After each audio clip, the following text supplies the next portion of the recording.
How do you create great webinars? Stay tuned and I'll share some of my ideas with you.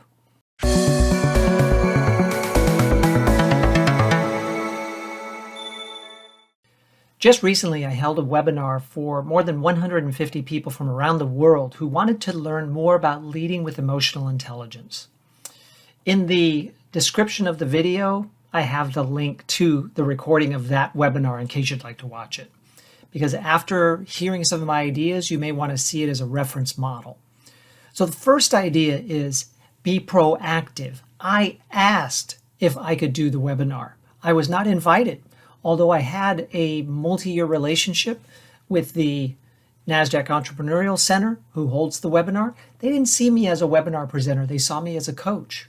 So I had to be proactive. So that's idea number one, right? Ask to be a presenter. Idea number two is create more material than you need. I created an outline that was a flow for the whole webinar, and then under each main point, I put subpoints as to what I wanted to cover in that section of the webinar. The outline constituted probably an hour webinar, but what I really had was no more than 40 minutes to work with. So when I started creating the actual material based on the outline, I picked what I wanted to present in the final product. And some of the outline actually not only didn't make it into the final product, but I added new things that I thought of as I was producing the material. So that's idea number two, have more than you need and then reduce, edit. Idea number three is create great visuals. Most people on webinars are drawn to the visuals and your voice, because they're going to see the slides more than they see you. So the visuals need to be attractive and punchy and get people's attention. And I prefer to focus more on the visuals than the text. I don't like to have a lot of text on the slides, and this has always been true when I realized that people don't want to read what's on slides, especially heavy text, right? And they can't in some cases based on where they're seated. And this is true on webinars too. People don't want to read lots of text. They want to see good visuals that complement the material and hear the voice of the presenter. This keeps you as the star of the show when you don't have a lot of text and you just have complementary visuals. So that's idea number three. Idea number four is to keep the slides moving. For a 40-minute webinar, I had about 50 slides. And that means that the slides are moving more than one per minute. Of course, some slides have a little bit more. Some slides are only on the screen for about 20 seconds. But you need to keep moving at a good pace to keep the attention of the people who are watching your webinar, because people can easily drift and then click out of the webinar, go to their phone, go to their email. So you want to keep things moving along so that people feel like they don't want to miss something. They like the pace and the energy of the webinar. Next is keep your energy up, right? If you have a quick pace going through the slides, you need to talk a little bit faster than you might normally do because you're moving quickly through a 40-minute show. And most webinars are usually somewhere between 20 and 45 minutes.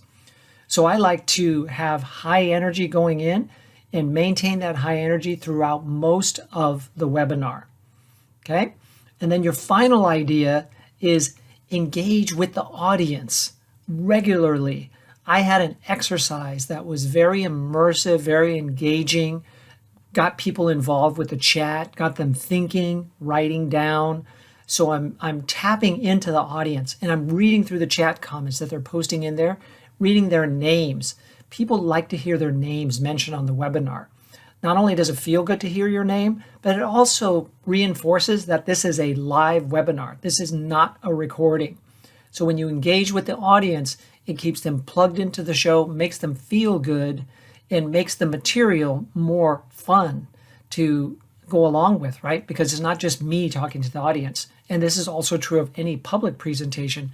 Try to engage the audience as much as you can, as a rule of thumb, about once every 10 minutes.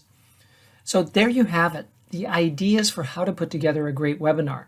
But there is a bonus tip as a follow-up. If you want to keep the audience engaged post-webinar and potentially have the education turn into business, because I like to keep my webinars almost exclusively educational. And I don't pitch my services. I might hint at my services by saying, in the work I do with my clients, or this is something I've shared with a client in the past. So I may hint at it, but I never promote myself on these educational webinars.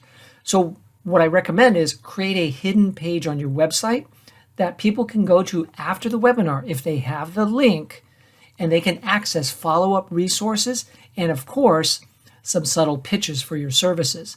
The people that go to that website, those are your best leads, really, because they're enthralled with your material, they want to go deeper, and they want to learn more about you.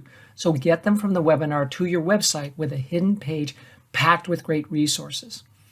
Again, if you'd like to see all this in action, the link to my latest webinar is in the comments section, not the comments, but the description of this video.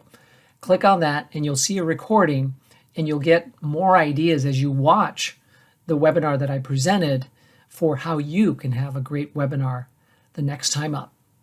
If you have questions about any of my ideas or comments about how you do great webinars, please post them in the comments below. I'd love to see them.